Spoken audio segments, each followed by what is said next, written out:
What is up? Thank you for coming to my channel, Prison POV. Shout out to the members of the channel. Shout out to the Point of View crew and Trip on This. We are coming in strong with 70 members. And I love it. I'm all about it. Shout out to the members, homeboy. I love you guys. Shout out to the Point of View crew. You already know. Hey, homeboy, there would be no Prison POV without the Point of View crew.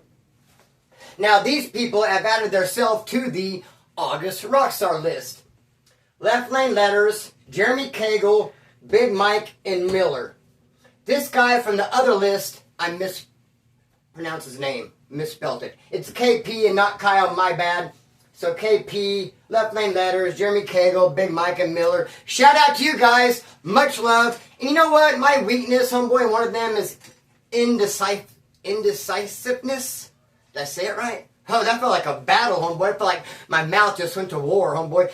Indecisiveness is one of my weaknesses. A, I can't pronounce it. And B, it applies to me because initially, these people that added themselves to the August Rockstar list, I'm like, I'll throw you on this shirt.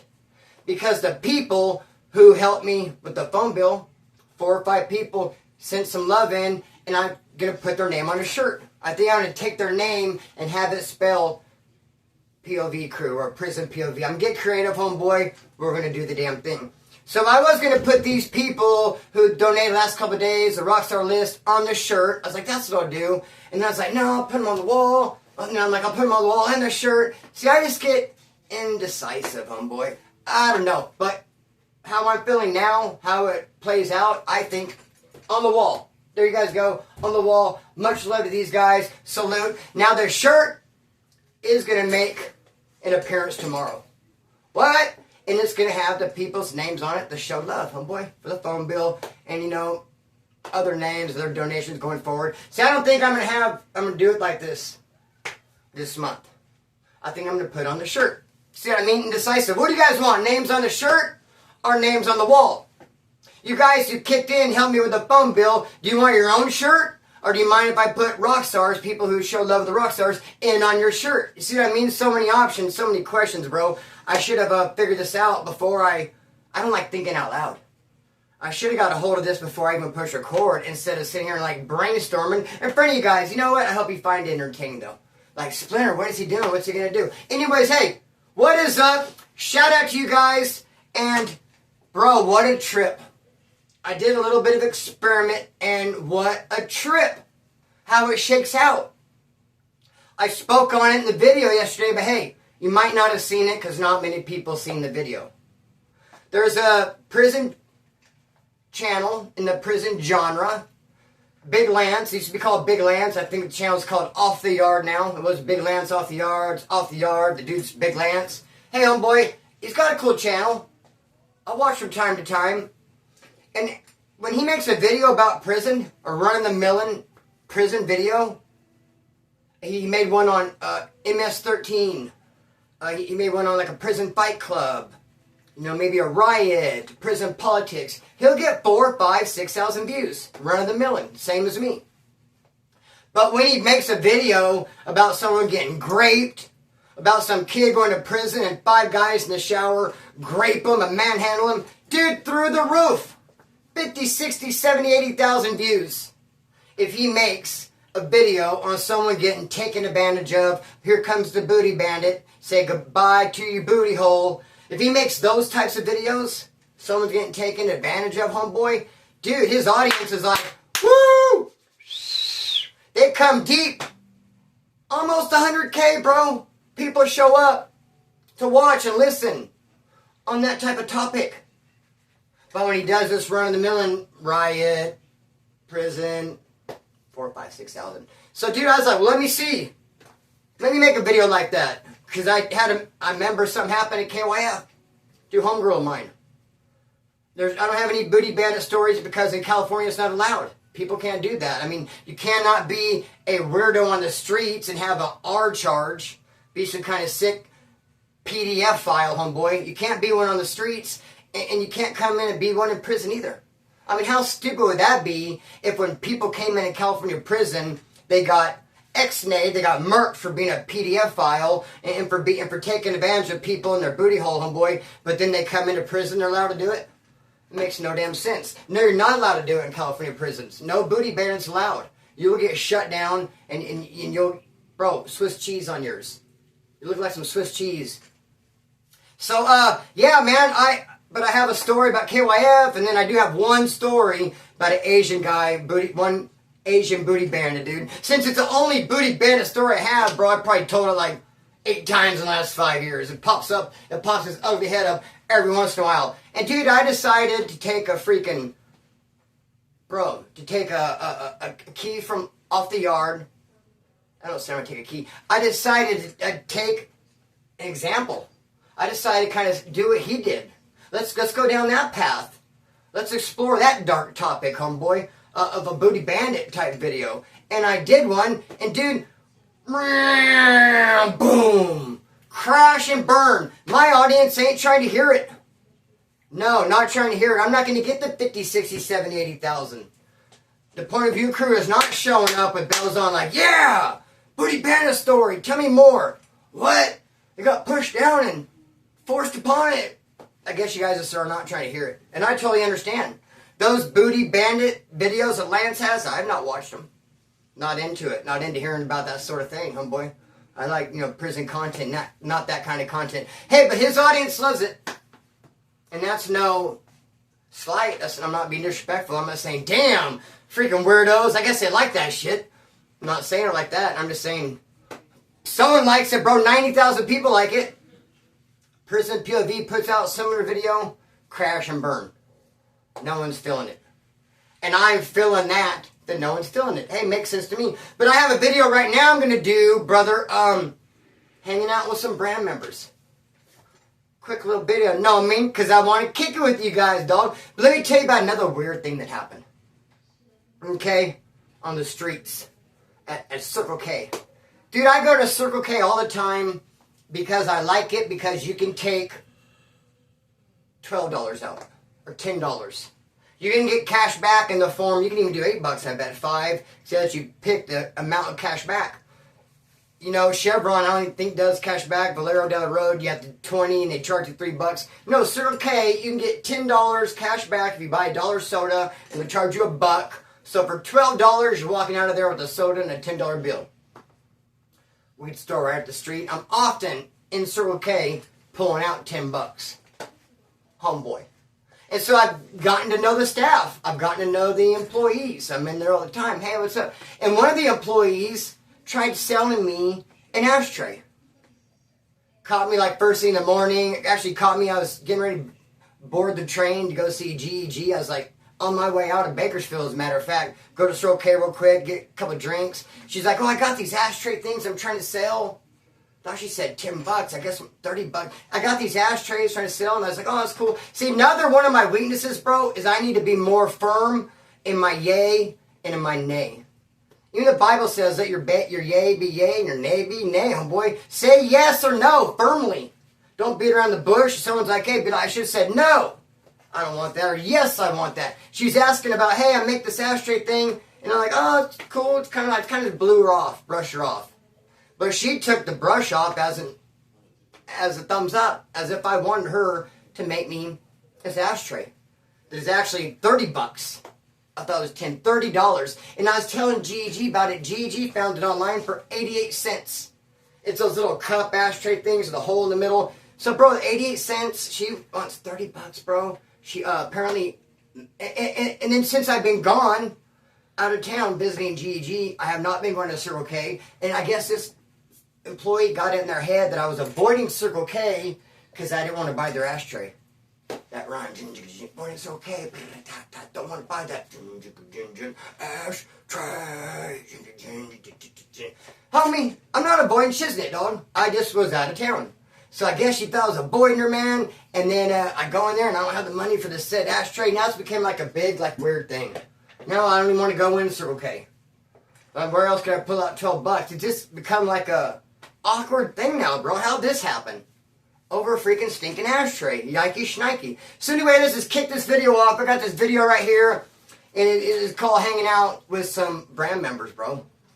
A handful of times in my life, I found myself hanging out with brand members, so I'm waiting to kick it off. So I'm in, just through the course of doing Gadaga, you find yourself in different shooting galleries. Places where you go post up, bro, and they sling dimes out of it and just muscle Gadaga all day long, homeboy. Shooting gallery, you know what it is. And so you find yourself in those and you meet people. And so I went to this trailer and I go in and they're selling dimes and they're muscling Gadaga and there's all kinds of people sitting around. I see this guy, it's his trailer, and he has two big shamrocks. He's not wearing a shirt and he has two big shamrocks right here, homeboy. And the clover, brother, two of them. Prison style. It's not because he's Irish. That's obvious, at least to me. Everyone else in this cramped, crowded trailer, everyone's sitting around and moving around. No one else seemed to blink or give it a second look. As soon as I saw it, I was like, what, bro? Like, whoa. This dude's a brand member. What in the heck? So I hung out. Before you know it, people start leaving. I just kind of stayed around, hung out. I had a car. No one else did. So eventually he started kicking people out. I gave him a ride. I started talking to him, and I asked him straight up, damn, bro, what's up with those clovers? What's up with those tattoos? You brand or what? He said, yeah. His name's Animal. From the brand, homeboy. Not from Bakersfield, though. He's from L.A. And we start talking. Said he was active. Which I kind of questioned. I questioned it because he didn't really have it going on. He's living in this shooting gallery of a trailer. I mean, just slinging dimes. Didn't have a car. I figure if you're a full-fledged big homie, a brand member, you have it going on. You should have a bank account. You should have some cash. You should be like in the game just working. I mean, that's what I thought. I mean, I'm not obviously a brand member, bro, and I don't know any that well to know how their life is. But just off stories I've heard and shows I've watched, I thought those dudes did well for themselves. You could assume. I mean, in prison they are. So that's the only question I had. It didn't seem like he was doing well for himself. I figured he should be doing much better. But then other signs that I saw would indicate to me, yeah, that he was active, bro. For instance, there's these people in town. They are connected. They're hooked up, plugged in with some big people. I don't know who. But these people are plugged in. They got the big bag, bro. They've been selling in Bakersfield for years and years. But they don't sell it like out of their house. You know, little bags. They must package it up and push it here, push it there. They got some operation going on that does not include swinging out of their front door. Doesn't work like that. The only people I ever seen be able to go to their house and get it off them was a guy who lives across the street from them, their neighbor. And so he was a homie of mine. I'd go over there, and he'd only go over there if he absolutely had to. Couldn't get it anywhere else. And we're asked out. Cannot get it nowhere, bro. And I'm like, just go over there. He's like, but man, they make you wait, dude. That's one of the reasons why Sue told me I couldn't even do Gadaga no more. Back in the day when I was living here, because back in the day, Sue drove us around everywhere. Now I'm driving Miss Daisy, dog. Now I got the car. I drive us everywhere we need to go. Back in the day when I was strung out, still in the game and running from the cops, Sue didn't cut me loose with the car, bro. Heck no. Give me the car keys, house keys. Never that. She drove me everywhere. Everywhere I need to go. Even if I had to go get some Gadaga. So we go to that dude's house, score. They leave us waiting for 45 minutes. And finally, Sue's like, no more. I'm not taking you ever again. Because we were on pause for 45 minutes. So those people are rude. If you go to their house to try to buy it, dude, they'll have you on pause. Except for Animal. One damn Animal. He goes, hey, you know that house over here by that park? Those people, I go, dude, yeah, they've been selling for years. I go, they don't like selling out of their house, so you just take me there. I go, bro, we'll be on pause for 45 minutes. He goes, just take me there. I go, all right. He was in and out. I pulled up, he knocked on the door, walked in, and walked out, had it. Unbelievable. Could not believe it. Wow, you're in good with those people. Those people must hella respect you. I would always try to get Animal to go hit licks with me. Dude, when I'm in the game, I'm always trying to find someone to come up off of, to rob. Someone's going to come up short, will be my motto. When I was asked out, bro, of course, you're looking for someone, only the strong survive, looking for someone to clip. My pockets are empty. Duh. That's what you do when you're in the game, bro. You're in the streets and you're hustling, bro. You're going to go jack someone. So I would always try to get Animal to go jack somebody with me. No, he's like, I got 2 strikes. I got 2 strikes. I was like, well, just drive. I'll run in there. He's like, no. Then one day he calls me, come over, brother. I need you. So I showed up at his pad, and he had a pew-pew wrapped up in a blue bandana. Of course he did. He's like, come on, let's go. And I was like, whoa. Go where? What are we doing? I was like, dude, don't act out of anger. This doesn't seem like we're going on a 211, homeboy. It seems like we're going on a 187. Doesn't seem to me like you want to go come up. It seems like you want to go get revenge, dude. I'm down to go do robberies. I'm not down to go blast on one of your enemies. At least not till you calm down and think clearly. Never act out in anger, homeboy. He's like, no, fuck these fools. Come on, Splinter, you can take me or someone else. And I was like, damn, bro. I thought you had 2 strikes, though. He wasn't trying to hear it. I did get him to calm down. But it's just crazy how he went from, I got 2 strikes. I just need to kick it, bro. I just need to kick it, too. Break out the pew-pew, drive me across town. Now I got the ski mask on and my thing is wrapped in a bandana. And I got some Kessler over here in this hand, homeboy. Ain't drunk? Where you at? But it was a real coincidence because that dude Animal, his girlfriend was this chick named Brooke. And Brooke is a skinhead girl. Brooke used to be with my homeboy Chad, who's a skinhead dude. Shout out to Chad. He may or may not be watching this video. Much love, homeboy. A skinhead. Used to be a really good friend of mine. He was with Brooke. Brooke was a skinhead girl. I talked to Brooke about Animal. I asked in a roundabout way if he was active. Because I was really trying to figure it out in the beginning. Because of course he's going to say it, but is he really? So I asked Brooke some questions, bro, trying to find out. And, dude, she said that she went to several brand meetings with this guy. Animal would take her to different houses where they have a bunch of brand members would be there. They have a meeting. And she said, those dudes are scary.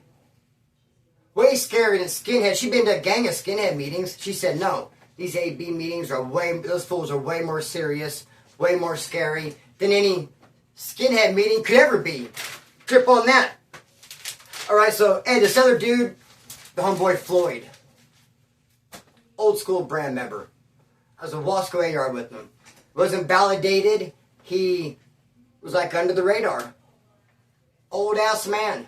Was not in a leadership position at all, but yet had all the respect and had everything coming. There was not a lot of drugs on Wasco A-Yard, but every time some hit, Floyd always got some. If any of the white boys had something going on, Floyd got touched.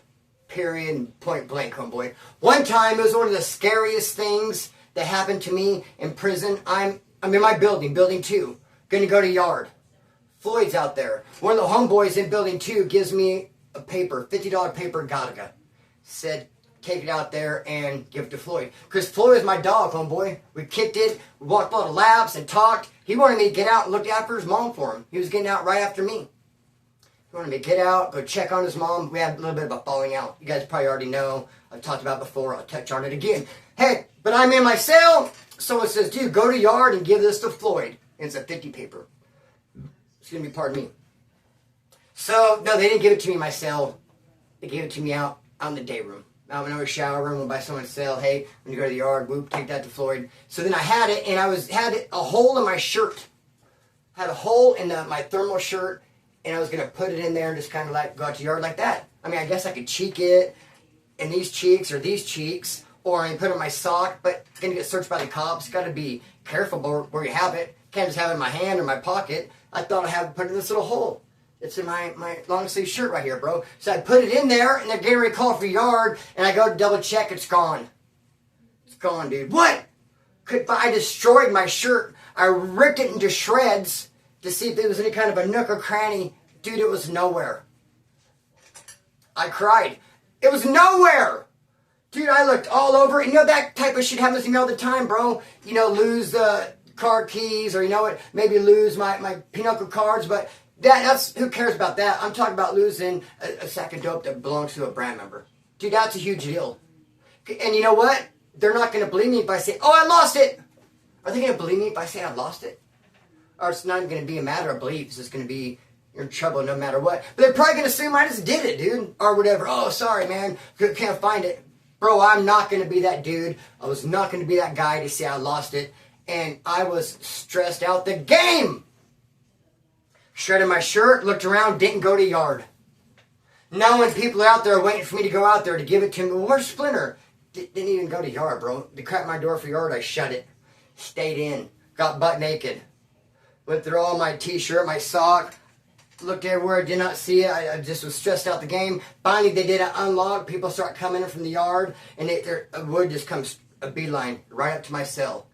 Floyd sent him. He's going to come right up there to me and say, where's it? Dude, and he comes up to my cell, and I'm getting ready to be like, and I look down, and there it is on the freaking ground, bro. Unbelievable. Unbelievable. I cried again, this time tears of joy, right there on the ground. He came out, and I was like, hey, bro, I apologize. I missed the unlock. Here, try here. System toilet paper, my bad.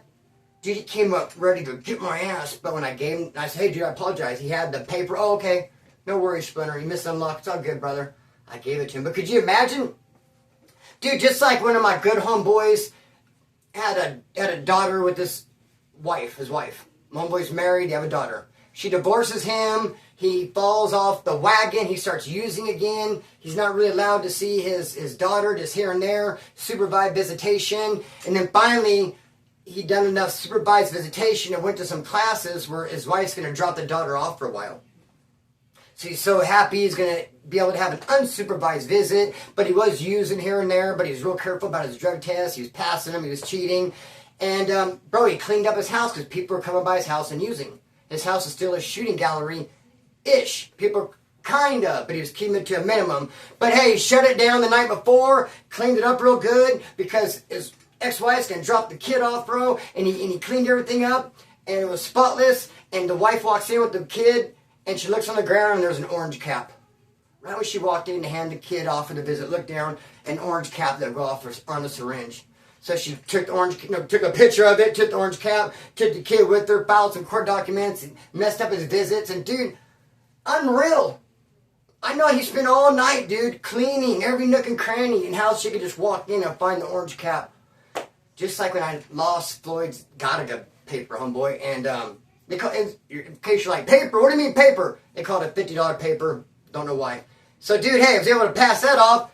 Hey, but Floyd was a good friend of mine. We'd walk laps. Even though he was an old-ass man, bro, he could beat anybody at handball. Even small ball. I'm good at handball, too, but I can't really sling that small ball. The real small ball, bro. You don't hit it. You kind of like catch it and just like sling it. Dude, Floyd was like probably 70 in real-life years, and he's probably like 30 in handball years. He's 30 in handball years. But, dude, there was a rumor. I've said this before. I'm just going to finish off this little story with it. There was a rumor I heard that Floyd, way back in the day, had murked his cellie. And everyone knew about it, dude. I'm not fronting him off, or I'm not saying anything that everybody doesn't already know. Back in the 70s, you murk your cellie and do 5 years. Run concurrent with the sentence you're already doing. They didn't care back then if you murked prisoners, homeboy. And so, I mean, you get a slap on the wrist. Not like now.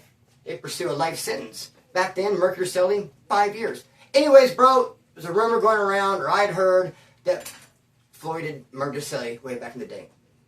So we're good friends. I mean, I was going to get out and take care of his mom. I mean, people were giving me drugs to hand off to him. I was trusted. We were buddies. So we're walking a lap, and I just asked him, I said, dude, tell me the story about how you got your cellie. I want to hear about that. Dude, and he looked at me, dude, and his eyes swelled up, got super big, and he just couldn't believe it, dude. Couldn't believe I said that. Neither could I. Once I asked him and I saw the look on his face, I was like, I knew I messed up, bro. He didn't say, hi, bye, kiss my ass. He didn't say nothing. As soon as I asked him that question, he just looked at me like my face was on upside down and took off walking in the other direction, dog. Hey, I miss you, brother. Love you, dog. Never did talk after that. He sent someone else to me later to say, hey, Floyd doesn't want you to go out and look after his mom no more. Trip on that, brother. What in the physic? So, all right, I'm in Wrexham, hanging out yet another shooting gallery. My homeboy Ronnie's house. Ronnie was in Vietnam, and he was like one of those tunnel rats. He's like 5'2", so he was like in Vietnam in the army, and he was one of the dudes that go in the tunnels and fight the Vietnamese, bro. Cool ass dude. He had some PTSD. He was addicted to that Gattaca. Never been to the pen, but he knew all kinds of convicts. His house was a shooting gallery, bro. So I'd always go there and hang out, and all of a sudden I meet this dude named Slow Joe. Hung out with Slow Joe for like a month, bro. and never even realized, wasn't even told that he was a brand member until I quit hanging out with him, really, basically. So I hung out with him all the time and didn't even realize it. And then later asked my old lady, like, why didn't you tell me? I'd have liked to have known. This whole time I'm running this dude around, hanging out with him, we're being cool. He's a tipped up brand member and I don't even know it. She says, well, I thought you knew. Everybody knows. How could you not know? I'm like, well, I've been in prison too much. Been in prison too much, know who the brand members are. Did that even check out? Does that make sense? I don't know, homeboy, but I didn't know. But then I found out. But there were clues. Dude, I would give him rides. I'd always hang out with him at Ronnie's. The girl I had at the time, Charlotte, would always fight and cause arguments with me. Dude, she was POS when I look back on it. I can't believe I even gave her a moment of my time, dude. She would always start crap, always start shit with me. But whenever we were given a Slow Joe ride, she was an angel. She would not start shit. She wouldn't yell and create a scene. And just, I didn't even really recall that till later. I looked back, I was like, damn, that makes sense. Because every time he was around, she would mind herself. Because she had enough respect. She knows all about prison and she ain't gonna act a fool in front of some brand member, homeboy. But dude, also, there's this piece of shit Nazi lowrider named Evil, who I can't stand. He just one day just tattooed NLR on his eye. That's it. By himself. And the homeboys just let him go ahead and ride and represent it and fly that flag, brother. But he ended up, dude, getting hit at Wasco. I can't stand this dude. Ronnie would let him hang out at his pad all the time. And I used to be like, Ronnie, dude, why do you let Evil hang out over here? Ronnie, you have very good discernment. You always, you're very strict with who comes over your pad. You only let solid motherfuckers over here, dog. And then I come over and I notice Evil's hanging out. Why do you let that fool over here, bro? But whenever Slow Joe was around, Evil was not around. Heck no, he knew Evil was like, fizz up. No, I'm not going to be around that straight up active gangster. Then trip on this, bro. I'm at Ronnie's house one day. Slow Joe's there. He called me to ask me to give him a ride, so I showed up. We hadn't had a chance to leave. There's some dude who kind of was like renting a room off Ronnie. He's like staying in the back, him and his old lady. And so he's staying back there, and then he went to go leave. And he's like, later, Ronnie, I'm going to leave. And as he leaves, he goes, hey, walks up to Slow Joe and just shakes his hand. And just takes off out the door. And Slow Joe's like, what the hell? Smelled his hand. He goes, dude, what did you put on my hand? He goes, that motherfucker, you shook my hand. Look, smell my hand. And everyone's like, oh, what? I was like, huh? So you're telling me this dude just came out of the bedroom, he shook your hand, and now you're tripping saying your hand stinks. Slow Joe was like, what the fuck is wrong with my hand? It stinks. That guy shook it. So then Ronnie comes over and smells it, and sure enough, it stunk. And you're like, whoa, and Slow Joe's old lady, and they're all like, smelling it. I was like, I wanted to go over and be like, can I smell your hand? Oh, that does stink. No, I didn't ask. I was real tempted. Maybe smell it from a distance. Can you just give me like a wave? Can I do like a drive-by? I don't really smell anything. But I wanted to smell that motherfucker hella bad, dog. But apparently it stunk. Apparently that dude walked out of his room, shook his hand, and he had some Kung Pao Fooey on there. I don't know, dude, some yuck. Some yuck. I'm trying to think of a real clever, funny name for yuck. Let's just keep it at yuck. Sometimes you can't go funny and clever. You just gotta keep it real basic and simple. Dude, yuck was on his hand. So they called that guy up and said, you motherfucker, what was on your hand? You shook Slow Joe's hand and you left behind a snail trail. You left behind something very, very disgusting, dude. And, gotta hang that up real quick. Getting your call. Hang up! Gosh darn it. Okay. Yeah, hey. Whoa. I was spazzing out for no reason. Yeah, dude, you know who else spazzed out? The dude who shook his hand and passed off the yuck. They called him up and said, dude, you fucked up. What's your problem? And he came running over. He came running back with a bag full of money and drugs. He just Slow Joe said, dude, my utmost respect. I apologize. I would never ever shake your hand with a snail trail, with any poop dookie, or any like a sewer hand, or any kind of like nasty Hong Kong fooey. No, I would never do it to you. But here, take this sack of presents. And that happened. I was like, whoa, I can understand an apology. They broke this dude off a big old sack of money and drugs. And that's my old lady's like, well, he's a brand member. He has the utmost respect coming from everybody. And I was like, oh, dang it, all started making sense, homeboy. So I'm going to tell this story real quick, bro, and we're going to get out of here. There is a brand member from Bakersfield named Bobby, the big homie. He was in pretrial. On the farm, the Mel Minimum, there was another guy, we'll call him L, Big L. L was out on the farm. People were sending all kinds of drugs through visiting to L so the L could send to Bobby.